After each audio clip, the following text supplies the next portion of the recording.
So కుటుంబాన్ని తీవ్ర శోకంలోకి అయితే నెట్టుకుని వెళ్ళింది. ప్రస్తుతం మనతో పాటు నాగరాజు గారు ఉన్నారు. గత 30 సంవత్సరాల నుంచి రాజేంద్ర ప్రసాద్ గారికి మేనేజర్గా చేస్తున్నారు. అసలు ఏం జరిగింది ఆయన కూడా మాట్లాడి తెలుసుకున్న ప్రయత్నం అయితే చేద్దాం. నాగరాజు గారు అసలు ఏంటి, ఏం జరిగింది? ఏం లేదండి, చాలా హెల్తీగా ఉంటుంది అమ్మాయి. పైగా అమ్మాయి న్యూట్రిషన్ డైటిషియన్ చదువుకున్నది. 2-3 రోజుల నుంచి గ్యాస్ట్రిక్ ట్రబుల్ అది ఇది అని అంటే హాస్పిటల్లో చూపించాము. ఓకే అండి. వెంటనే మళ్ళీ ఈరోజు నిన్న మార్నింగు ఎక్కువగా ఉంది, నా వల్ల కావట్లేదు, నడవలేకపోతున్నానంటే ఇమీడియట్గా ఏజ్ హాస్పిటల్కి తీసుకెళ్ళాం. అక్కడ కొంతసేపు గ్యాస్ట్రిక్ ట్రబుల్ అని, తర్వాత కార్డియాక్ అరెస్ట్ అని, తర్వాత ఇక మల్టిపుల్ ఆర్గాన్స్ కొంచెం దెబ్బతిన్నాయని, అది ఇది ఇంకా మెడికల్ టెర్మినల్ నాలెడ్జ్ మనకు తెలియదు కదా. అట్లా నిన్న మధ్యాహ్నం 1 నుంచి నైట్ 12 వరకు ట్రై చేశాము. 12 డిక్లైర్డ్ చనిపోయారని చెప్పారు. అదే దాదాపు 30 సంవత్సరాల నుంచి ఈ కుటుంబంతో మీకు అనుబంధం ఉంది. అంటే చిన్నప్పటి నుంచి ఎలా ఉండేవాళ్ళు? హెల్త్ పరంగా వాళ్ళు ఎలాంటి జాగ్రత్తలు తీసుకున్నారు? వాళ్ళు చాలా స్ట్రాంగ్ అండి. హెల్త్ పరంగా వాళ్ళకి ఎలాంటి ప్రాబ్లమ్స్ లేవు. ఎక్కడ కానీ వాళ్ళ ఒంటి మీద చిన్న సర్జరీ కూడా లేదు. సర్జరీ మాట లేదు. They are very strong people. ఇది సడన్ అనేదండి, అసలు ఎవరు ఊహించలేదు. మేము కూడా ఊహించలేదు, ఎవరు ఊహించలేదు. బంధువులందరూ షాక్. అసలు నేను అందరికీ చెప్తుంటే షాక్ అవుతున్నారు, ఏం మాట్లాడుతున్నావు నువ్వు అని. ఇంకా చెప్పాలి అందరికీ, చెప్పకపోతే బాగోదు. షాక్ అయ్యారు అందరూ. ఇద్దరు హెల్తీ పీపుల్, ఇద్దరు. హాస్పిటల్కి తీసుకుని వెళ్ళిన తర్వాత కూడా డాక్టర్స్ అంటే సీరియస్ అని చెప్పడం జరిగింది. చెప్పారు, ఫస్టే వాళ్ళు చెప్పారు కొంచెం క్రిటికల్గా ఉంది, వీ విల్ ట్రై అన్నారు. అంతే, దేవుడి మీద భారం వేసి కూర్చున్నాం అందరం. ఫైనల్గా దేవుడి దగ్గరికి వెళ్ళిపోయింది. సో అంటే 30 సంవత్సరాల నుంచి మీరు వాళ్ళతో కలిసి ప్రయాణం ఉంది. అంటే రాజేంద్ర ప్రసాద్ గారికి కూతురు అంటే చాలా ప్రేమ అని చెప్పి మనం విన్నాం. ఎందుకంటే ఒక అమ్మాయి ఒక అబ్బాయి ఏకైక కుమార్తె, ఎంతో ప్రేమగా ఆయన ఉండేవాళ్ళు అని చెప్పి విన్నాం. చిన్నప్పటి నుంచి ఎలా ఉండేవాళ్ళు? సో మీరు కూడా దగ్గరుండి మీ చేతులతో పెంచిన వాళ్ళు మీరు కూడా. ఏం లేదండి, ఆయనకు పిల్లలంటే ప్రాణం. ఇంకా ఆయన 24 గంటలు అవుట్డోర్ షూటింగ్లో ఉండేవాడు. పిల్లల్నేమో చాముగారు బాగా చూసుకునేవాళ్ళు. అవుట్డోర్ నుంచి రాగానే ఎక్కువ పిల్లలతో గడపడానికి ట్రై చేసేవాడు, పిల్లలతో కలిపేవాడు. కాకపోతే ఏంటంటే సంవత్సరానికి 10 సినిమాలు 12 సినిమాలు చేసే హీరో కదా, ఎక్కువ అవుట్డోర్లో ఉండేవాడు. ఒక్కోసారి అవుట్డోర్లు కూడా తెప్పించుకొని చూసేవాడు. ఇంకా పిల్లలు చదువులు వేస్ట్ అయిపోతాయని చెప్పి కొంచెం పెద్దోళ్ళు అయిన తర్వాత వాళ్ళ చదువుల కోసం మద్రాసులో వదిలిపెట్టేశాడు. తర్వాత మనం అందరితో పాటు షిఫ్ట్ హైదరాబాద్ వచ్చాము. వచ్చాక ఇక్కడ అమ్మాయి పెళ్లి చేసుకోవటం. రాజేంద్ర ప్రసాద్ గారికి అమ్మాయి అంటే చాలా ఇష్టం. మిగతా కుటుంబ సభ్యుల్లో ఎవరైనా ఏం లేదు, కానీ ఆ అమ్మాయి అంటే చాలా ఇష్టం. పర్టికులర్గా అమ్మాయి అంటే చాలా ఇష్టం. ఆ అమ్మాయికి నచ్చిన ఇల్లు కొనిపెట్టడం, నచ్చిన కారు కొనిపెట్టడం, తర్వాత భోజనాలు కూడా ఇక్కడి నుంచే పంపించడం. అమ్మాయి ఎక్కడున్నా భోజనాలు ఇక్కడి నుంచి పంపించడం, ఇలా చేసేవాడు. ఆరోగ్యపరంగా నాకు తెలిసి ఎలాంటి ప్రాబ్లమ్స్ లేవు వాళ్ళకి. డాక్టర్స్ రీజన్ ఏం చెప్పారు? అదే గ్యాస్ట్రిక్ ట్రబుల్ నుంచి suddenly cardiac arrest, that's it. అదే చెప్పారు. సో మీరు కూడా వాళ్ళతో కలిసి ప్రయాణం అంటే చూశారు, చిన్నప్పటి నుంచి పిల్లల్ని చూశారు, రాజేంద్ర ప్రసాద్ గారిని చూశారు. చాలా వరకు రాజేంద్ర ప్రసాద్ గారు మనం కామెడీ చేస్తూ ఉంటాం చూస్తారు, కానీ కుటుంబ సభ్యులతో ఎలా ఉండేవాళ్ళు? అదే చెప్పాను కదా, ఆయన షూటింగ్ ఇంటికి వస్తే కుటుంబం ఒక వేరు. ఇంట్లో సినిమాలు కలిపేవాడు కాదు, సినిమాలు ఇంట్లోకి తెచ్చేవాడు కాదు. కుటుంబంతో హాయిగా ఉండేవాడు, నచ్చిన ఫుడ్ చేసుకుని తినేవాళ్ళు. స్వతహాగా అతను కూడా మంచి ఫుడ్ చేస్తాడు, కర్రీస్ బాగా చేస్తాడు. చేసి నీకే కర్రీ కావాలని అడిగి పెట్టేవాడు, నీకే కర్రీ కావాలని. ఆ అమ్మాయికి సొరకాయ పాలకూర అంటే చాలా ఇష్టం. తను అప్పుడప్పుడు వీక్లీ వన్స్ టైం ఉన్నప్పుడు బాగా చేసి పెట్టేవాడు.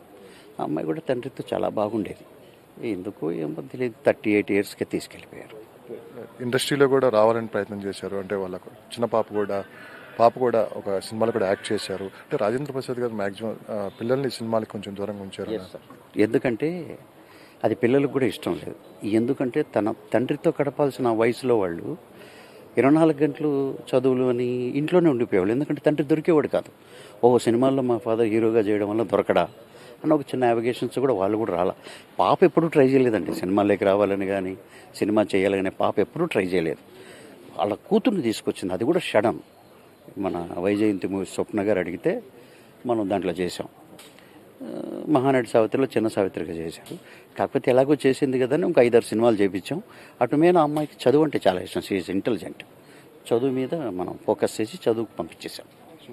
కొడుకు కూతురు అసలు ఏం చేస్తూ ఉండేవాళ్ళు? అంటే సినిమాకి అయితే దూరంగా ఉన్నారు. సో వాళ్ళ ప్రొఫెషన్ ఏంటి?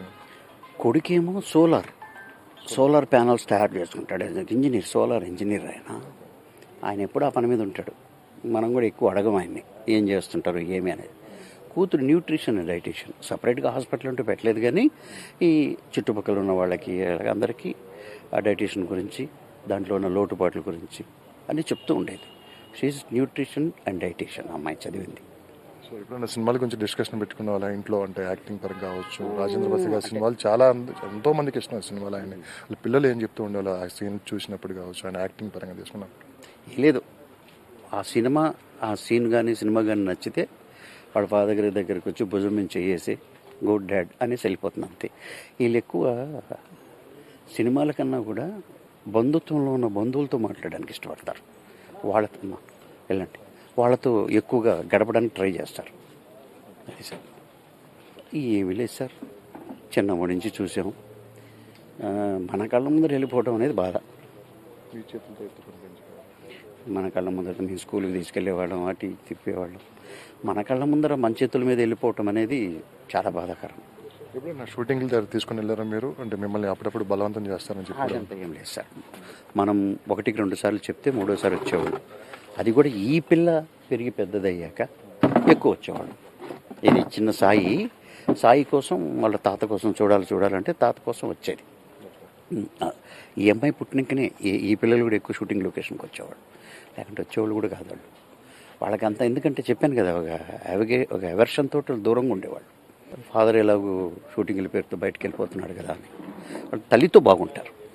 నేను ఎప్పుడు షూటింగ్లు ఎప్పుడు తల్లితోనే మంచి బాండింగ్లో ఉండేవాడు. షూటింగ్లు అని చెప్పి పిల్లలు రాజేంద్ర ప్రసాద్తో గొడవ కూడా పడ్డ టయాలు ఉన్నాయని చెప్పి కూడా విన్నాం.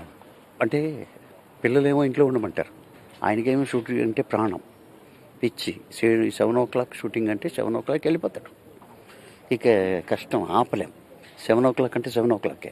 ఇప్పుడు కూడా అంతే, ఈ వయసులో కూడా 7 o'clock విత్ మేకప్ అంటే వెళ్ళిచేస్తాడు. ఇక పిల్లలకు కొంచెం ఇబ్బంది అనిపించేది, ఏంటిది మాటికి వెళ్ళిపోతుంటారు. అయినా కూడా అర్థం చేసుకున్నారు, ఒక వయసు వచ్చాక అర్థం చేసుకున్నారు. వాళ్ళ ఫీల్డ్లోకి వాళ్ళు వెళ్ళిపోయారు కదా, పెద్దోళ్ళు అయ్యారు, పెళ్ళిళ్ళు చేసాం, వాళ్ళ సంసారాలు వాళ్ళు చేసుకుంటుంటారు. కలుసుకున్నప్పుడు అందరూ కలుసుకోవడం, పని చేసుకోవడం, తినటం అంతే. ఎక్కువ డిస్కషన్ సినిమాల గురించి ఎక్కువ ఉండదు. ఎప్పుడన్నా మంచి సినిమా చేసినప్పుడు వీళ్ళు ఖచ్చితంగా సినిమా చూస్తారు, మనకు తెలియకుండా సినిమా చూస్తారు. వీళ్ళు డెఫినెట్గా సినిమా చూస్తారు, మేడం కూడా సినిమా చూస్తారు. నేను ఆయనే చూడటం, మా ఇద్దరికి సినిమాలకి వెళ్ళి ఎంత టైం లేదు చూడం. డబ్బింగ్ అప్పుడు చూస్తాం, నచ్చిందంటే మొత్తం డబ్బింగ్ వేసుకొని చూసేసి అంతే, అయిపోయింది సినిమా. వీళ్ళు మాకు చెప్పకుండా థియేటర్కి వెళ్ళిపోతారు. ఇప్పుడంటే ఈ మల్టీప్లెక్స్లు ఇవన్నీ వచ్చాక సినిమాల టికెట్ల గోల ఎక్కువయ్యి అప్పుడప్పుడు అడుగుతారు, అంటే ఆ షోకి టికెట్లు కావాలంటే ఫోన్ చేస్తూ వస్తాయి. కొడుకు కూతురు ఇద్దరిలో బాగా ఎక్కువ ప్రేమగా రాజేంద్ర ప్రసాద్ గారితో ఉన్నారు. కూతురే, ఇద్దరు బిడ్డలే, బట్ కూతురు ఎక్కువ అటాచ్మెంట్. ఎందుకంటే ఆయనకి చిన్నప్పుడు మదర్ లేదు కదా, ఈమె మదర్లాగా ఫీల్ అయ్యేవాడు అంతే. మనవరాలతో ఎలా ఉండేవాళ్ళు? మనవరాలు ఇప్పుడు ఇంట్లోనే ఉంటుంది, అక్కడ పుట్టింది కానీ ఎక్కువ ఇక్కడే ఉంటుంది. అమ్మాయి స్కూల్కి వెళ్ళినా మన బళ్ళలోనే వెళ్తుంది, ఇక్కడి నుంచే భోజనాలు. అంటే టోటల్గా మీరు ఒక మాట అన్నారు, తనకి ఇష్టమైన ఇల్లు కూడా కొని పెట్టాడు, తనకి ఇష్టమైన ఫుడ్ దగ్గరుండి చేపించి ప్రతిసారి పంపిస్తూ ఉంటారు, అంటే ప్రతి నిమిషం కూతురు గురించి ఆలోచిస్తూ ఉండేవాళ్ళని చెప్పి కూడా అన్నారు నేను. అవును, ఎవ్రీడే మధ్యాహ్నం ఫుడ్ ఇక్కడి నుంచి వెళ్తుంది, ఎవ్రీడే మధ్యాహ్నం ఫుడ్ ఇక్కడి నుంచి వస్తుంది. స్పెషల్గా ఆంధ్ర నుంచి తెప్పించుకున్నారు ఫుడ్ చేయడానికి ఒక వ్యక్తిని. అంటే మేడం గారు కొంచెం తనే చేసేవాళ్ళు ఫుడ్, ఎప్పుడు తన చేతులతో తప్ప వేరే వాళ్ళ చేతులు చేయనిచ్చేవారు కాదు. వయసు వచ్చింది కదా, కొంచెం ఒక మంచి వంట చేసేవాళ్ళు ఆంధ్ర నుంచి తెప్పించుకున్నారు, వాళ్ళే అందరికీ వంట చేసేస్తారు.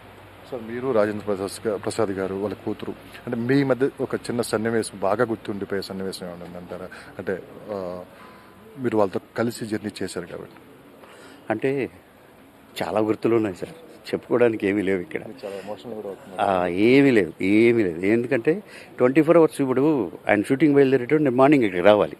నా పాటికి నేను షూటింగ్కి వెళ్ళిపోయి ఆయన రమ్మన్నాను కాదు, మార్నింగ్ వస్తే మనకు కనిపిస్తారు, అయిపోయింది. మళ్ళీ ఆయన తీసుకొని వచ్చి సేమ్ కార్లో ఇక్కడ వదిలిపెట్టి మళ్ళీ నేను వెళ్తాను, అదే కార్లో నా ఇంటికి వెళ్తాను, మళ్ళీ సాయంకాలం కలుస్తారు. So bonding is everyday. నాకు షూటింగ్ లేకపోతే నేను మార్నింగ్ 7 o'clock, ఒక 9 o'clock వస్తాను. షూటింగ్ లేకపోతే 9 o'clock వస్తాను. షూటింగ్ ఉంటే 6 o'clock వచ్చి వెళ్ళిపోతాను. సో ఎవ్రీడే బాండింగ్లోనే ఉండేవాళ్ళం. వాళ్ళు మా ఇంటికి భోజనాలకు వచ్చేవాళ్ళు. అంటే చిన్నప్పటి నుంచి కలిసి పెరిగి తిరిగాం కాబట్టి ప్రతి క్షణము మాకు గుర్తుంటుంది. ఎలా సార్ పరిచయం రాజేంద్ర ప్రసాద్? ఏం లేదు సార్, ఆయన పెళ్లి చేసుకునేది మా ఊరు పక్కనే, చిత్తూరు జిల్లా అల్లుడు, నాది చిత్తూరు జిల్లా అంతే. అవును, రమాప్రభ గారి అక్కగారి అమ్మాయి. So Ramaprabha is belongs to Chittoor జిల్లా. నవ్వు మదనపల్లి ఉంది కదా రమాప్రభు గారు.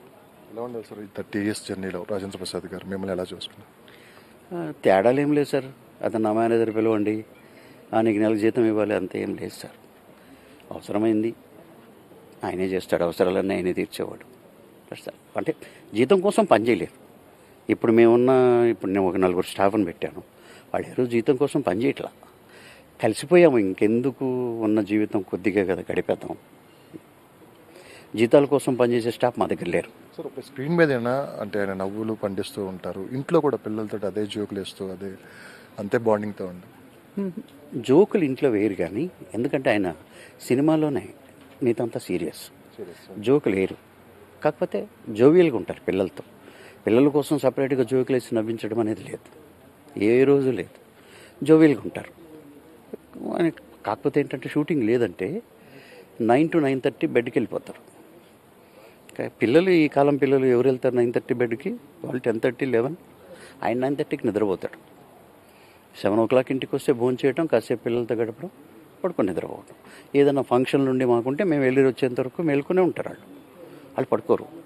మేము ఆయన వెళ్ళి పడుకున్న తర్వాత వాళ్ళు అందరూ పడుకుంటారు. Okay sir, thank you.